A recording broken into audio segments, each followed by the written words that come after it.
Welcome back to the Best Life Code with Dr. Rudy. Dr. Rudy, how are you?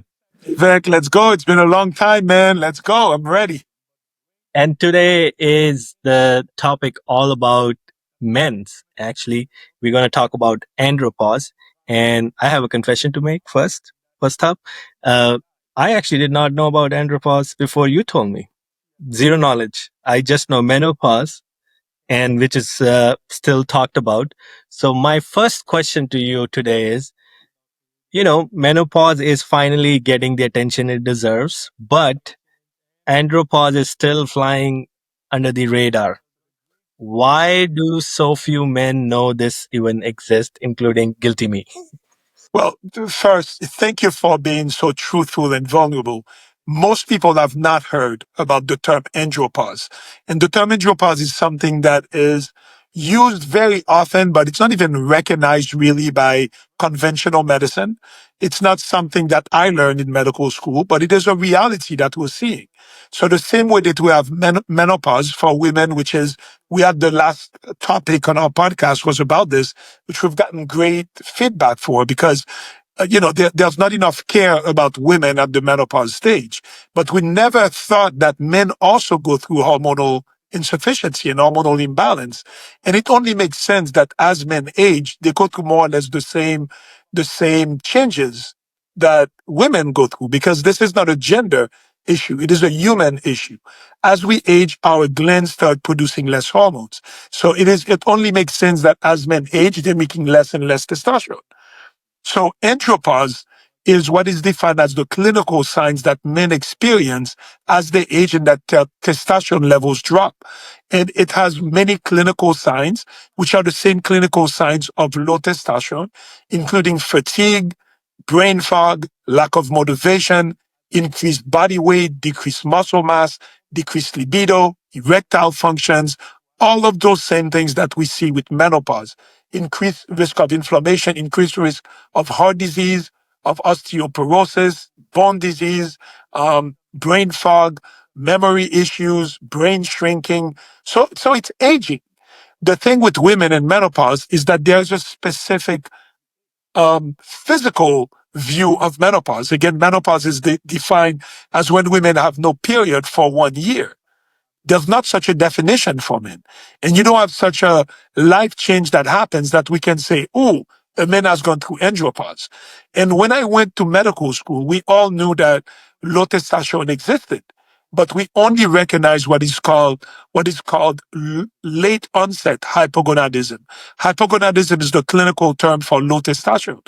Late onset meaning that it would happen to older men, usually in their late 50s, 60s, and 70s. So we always know that men experience a deficiency of their testosterone at a later age. Now we start recognizing that it's happening earlier, that it's happening to men in their 40s, 50s. I even see patients in their 30s.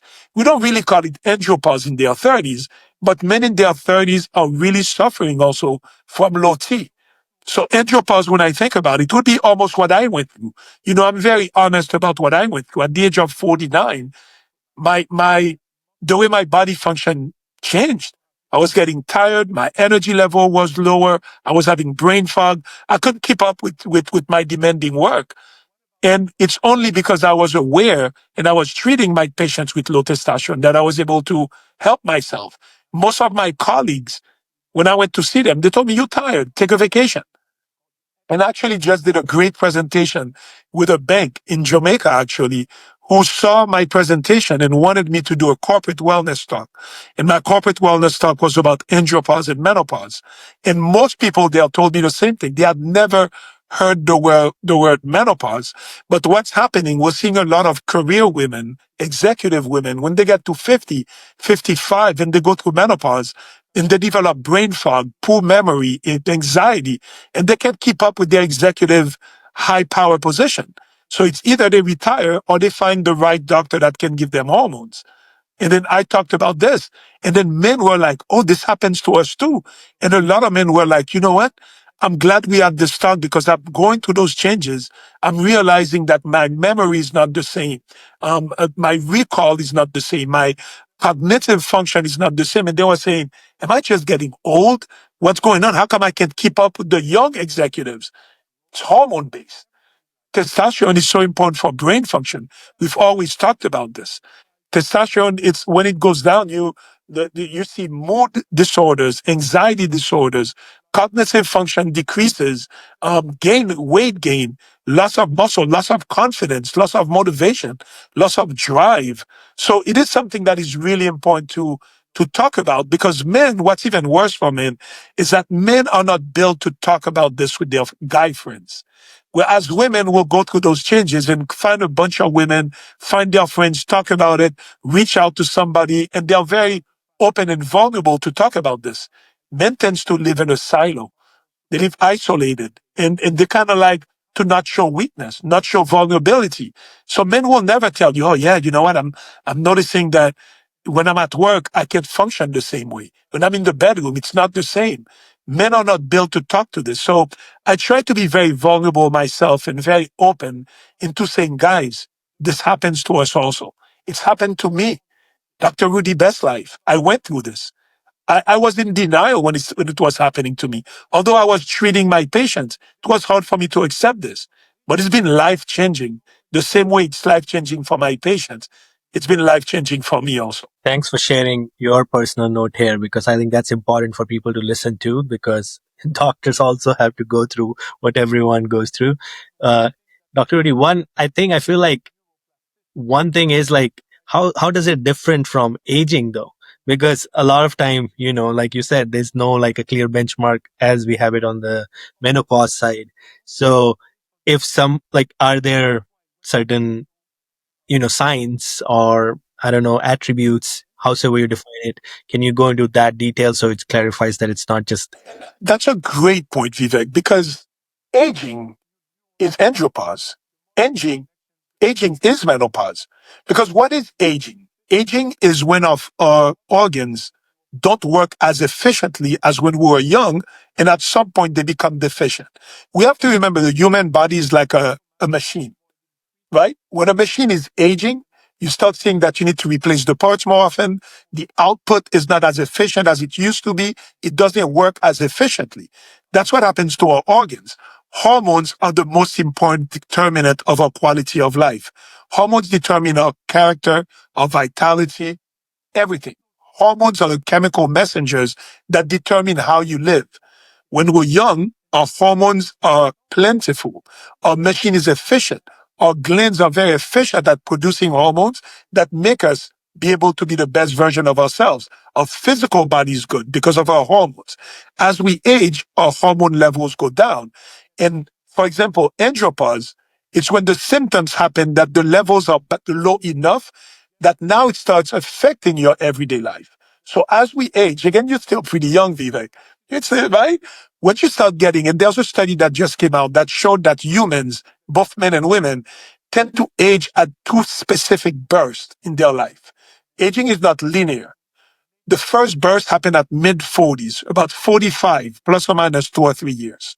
That you have a cellular and molecular aging, where you see the DNA doesn't replicate as well, your cells are not as efficient. And I felt my first burst of aging at about 48. You just say, wow, my body's not the same. I don't recover the same. I don't think the same.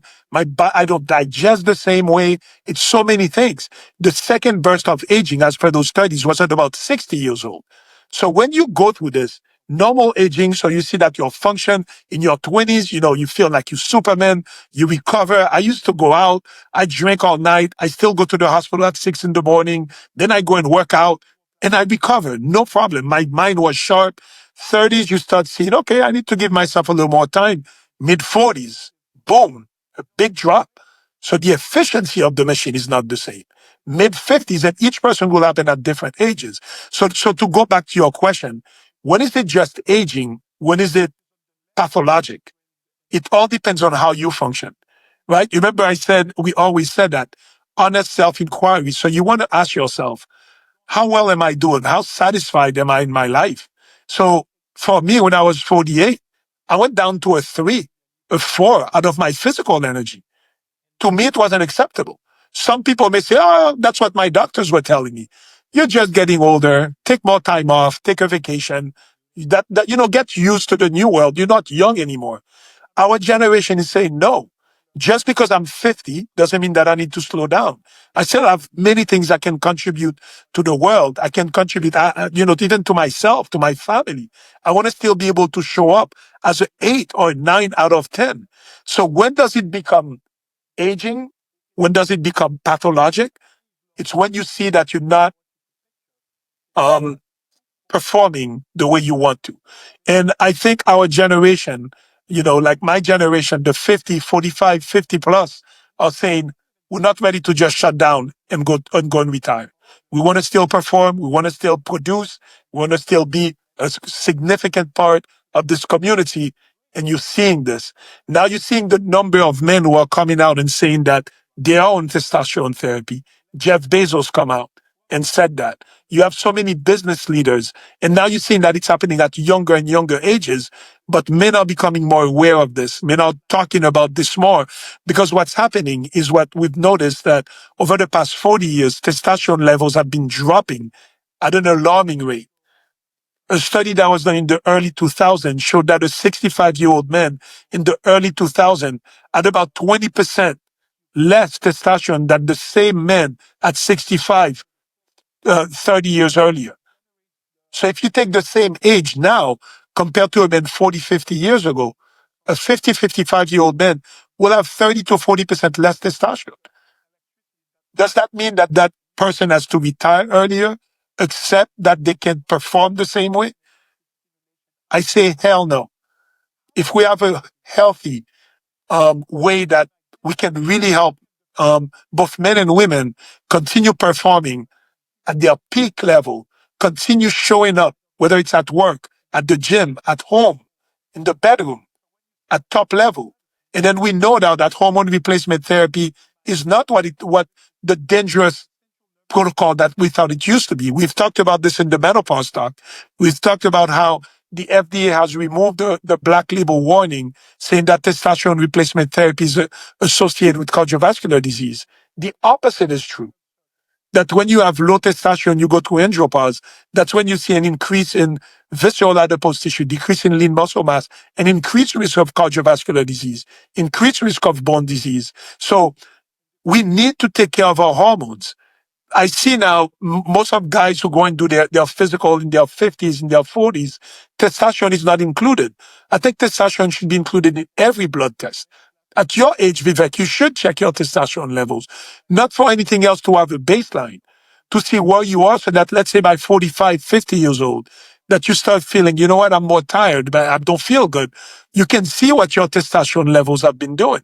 And then, if indicated, consider replacement, because the alternative of just accepting a less than ideal life, to me, is not acceptable. You need to live your best life. That's why I chose the name Dr. Rudy Best Life.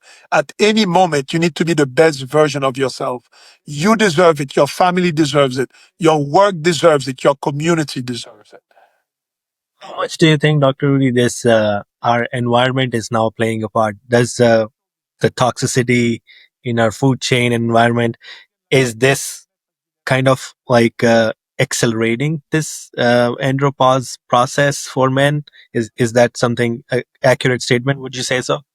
Yes, and the studies are even supporting that, showing that endocrine disrupting chemicals, things like microplastics, PFAS, herbicides, all the Roundup, the atrazine, all those different pesticides that we're using have a direct effect on testosterone.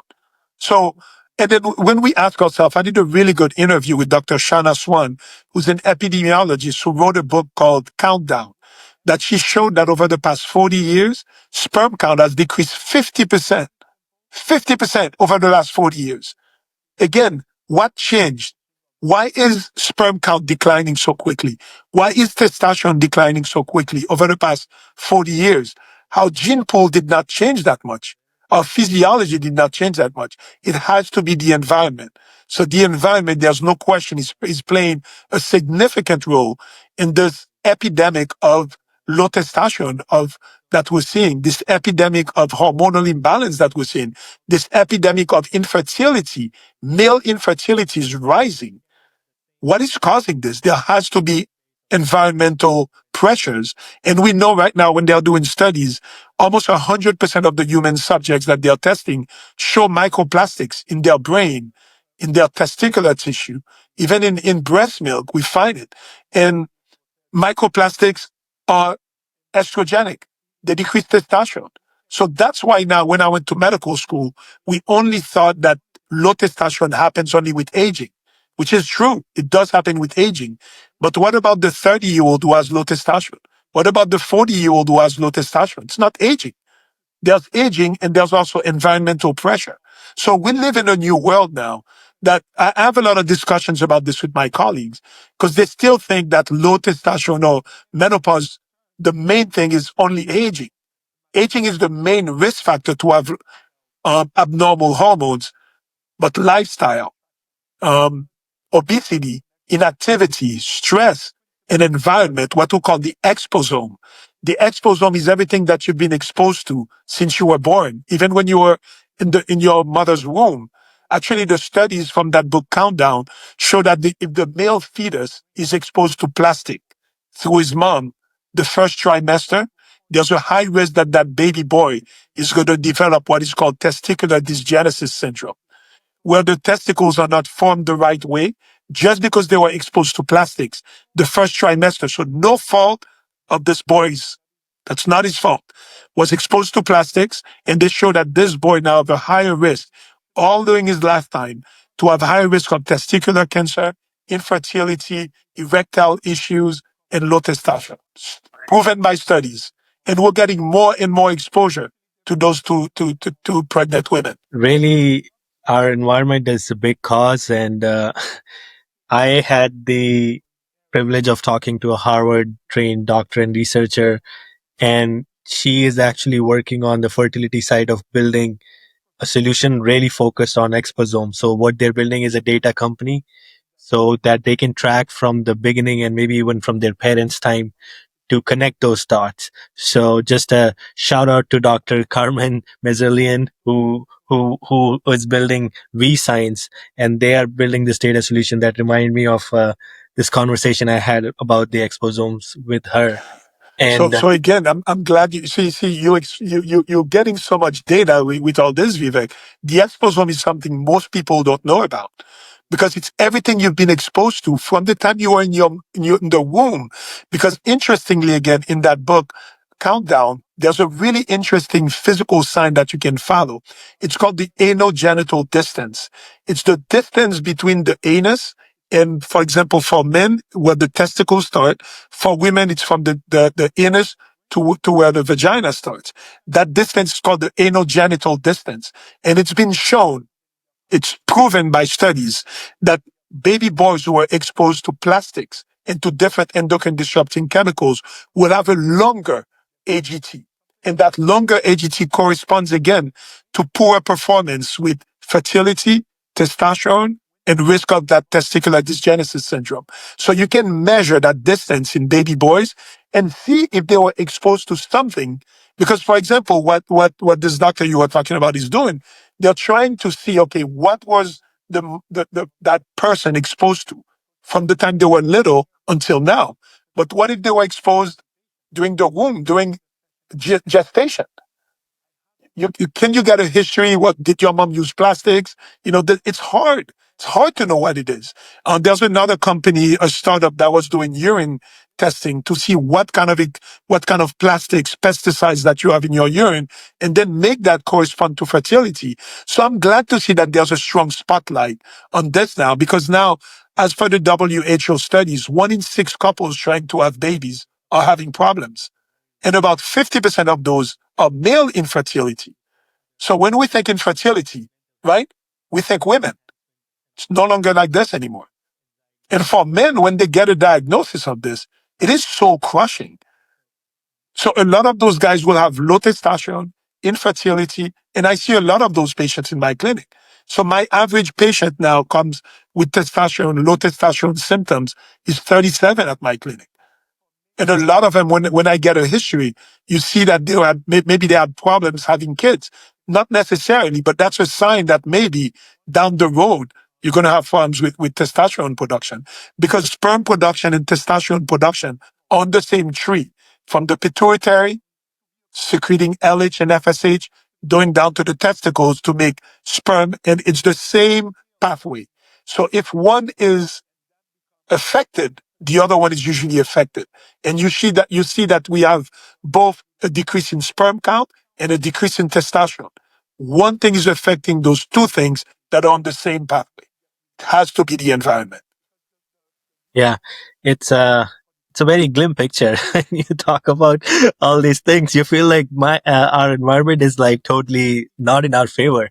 And we talk about this a lot. And this is not the first time we're talking in this podcast. But uh, have you kind of like have had patients where they came with mood swings, low libido, and maybe even belly fat, and then you had to like kind of tie it back for them to like, no, this is hormonal decline, and men are men. So do you have to like convince them from there on like how to change and believe this, or is it A easy? lot, a lot. So that's what I deal with all day long. Men who come to me, and the symptoms of low testosterone includes brain fog, low motivation, low drive, erectile issues. So some guys even will come in, they're like, Doc, it's not my testosterone because I still can get an erection, no problem.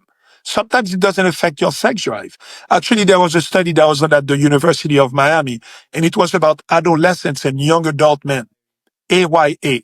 And they showed that between the age of 19 and 35. And they showed that 20% of those young men had low T. And the symptoms tended to be more motivation, drive. So when you see a young man in their mid 20s who have low motivation and low drive, I always think, could there be a hormonal imbalance that's causing that? So about 20% of those patients can have that. And their symptoms of low testosterone usually start when testosterone is in the 400 range.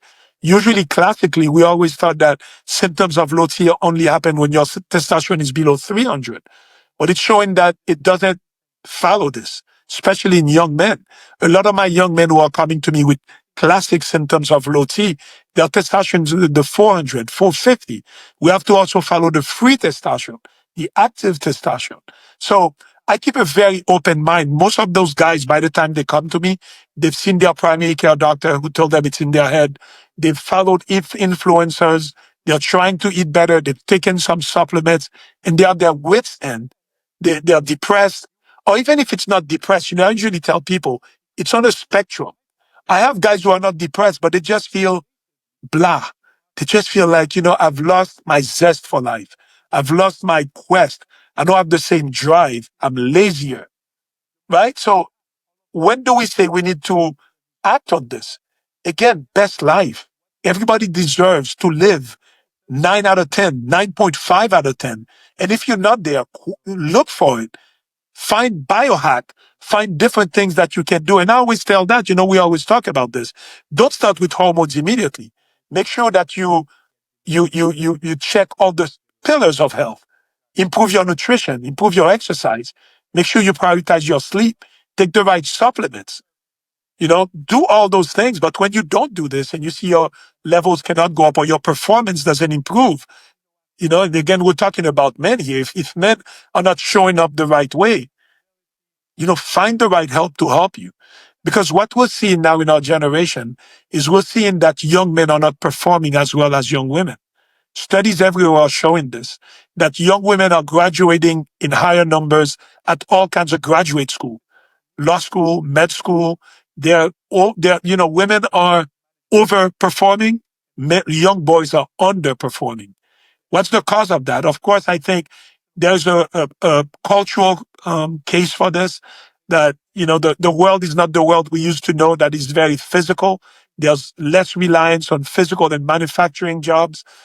But we're seeing that young men are not really keeping up with young women. We're seeing that in statistics everywhere. Actually, in Japan, we've talked about this before. There's a phenomenon called hikikomori, which is where, in Japan, they have a really strong corporate pressure. Young people go to work early, they work 6 days a week, they work long hours, they have to climb the corporate ladder. And a lot of the younger generation now has decided to lay flat and decided to almost take themselves out of the corporate rat race. And it's a big problem. In Japan, it was estimated that almost one third of young people, mostly young men, are having this.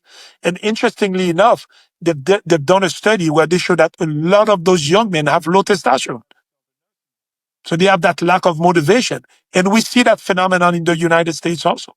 See a lot of young men that are not pursuing degree, not pursuing career, not trying to do more. Whereas you see young women are pursuing more degrees, more career. They're going higher in the executive. I have many boards that I'm a member of. For example, one of the nursing homes that I'm the medical director. I had a meeting the other day. There's about 20 the executives, 75% female. At the hospital where I work, when you go into the executive suites, 75, 80% female. So to me, I have this passion to help young men because young men feel lost in this new cultural world. They don't feel, a lot of them don't feel that push. They don't know what's going on with their body. You know, the screens, porn that's so available. Young men are finding themselves lost in a lot of this. When they come to me, I do a comprehensive evaluation that includes their hormones. And I'm not quick into putting young men into hormones because testosterone can decrease fertility. But if we identify that there's an issue with the testosterone production, first we try to remedy that with weight loss, better, again, the pillars of health, nutrition, sleep. But if you can get there, there's options. For example, for men who still desire fertility, you can use medication like HCG or Clomid to increase your own production of testosterone. Now there's also testosterone by tablets that have been shown not to disrupt fertility. So there are solutions for men. At the end of the day, I say, no matter what, by whatever means, if we need to help you get better, we will. And we go back to, again, that self-inquiry.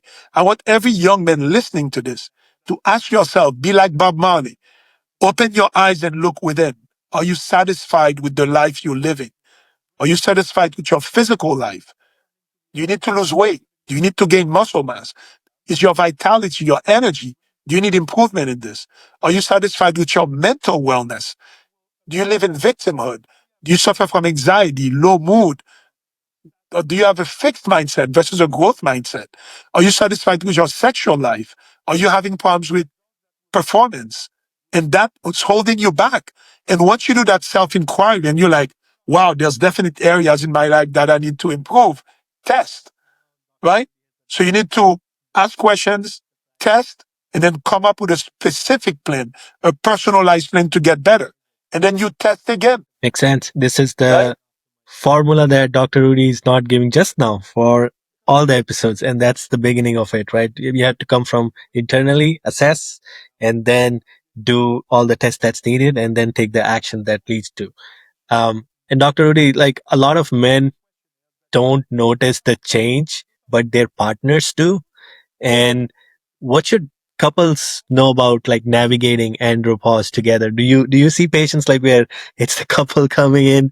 How does one navigate that together? What's your That's thought? a great point because a lot of times it's the woman, it's the girlfriend, it's the wife that will make the call. Because men don't like to go to the doctor. If it ain't broken, don't fake it. Don't fix it. That's what they say. They don't go to the doctor until they're almost dying. But the woman a lot of times will see that and they'll be like, Doc, I've been doing my research. Something's going on with my man. He's more moody. We barely have sex anymore. He's gaining weight. All he does is goes to work and comes and sits down here. I see he lost his drive, but he doesn't want to talk about it. And please don't tell me I called because he would kill me if I know that I'm calling. It's our intimacy is not the same, and it's creating a problem for us. And I love my man, but I want him to be the best version of himself. So a lot of times it's either the women who make the first call. A lot of times men are now coming with their partners and make that as a couple thing. Very few men will do this, but the men who are more maybe enlightened, I will say, will bring that because now I've been married. I've been with my wife 30 years now, and I see us it's a partnership. If something's not going well with her, I want to be part of getting her better. If it's not going well with me, and then we help each other. Although I believe in self-assessment, but sometimes you're too in it to see the problem.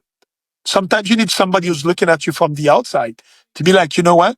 Honey, I've noticed that this is happening. Let's find out what's going on.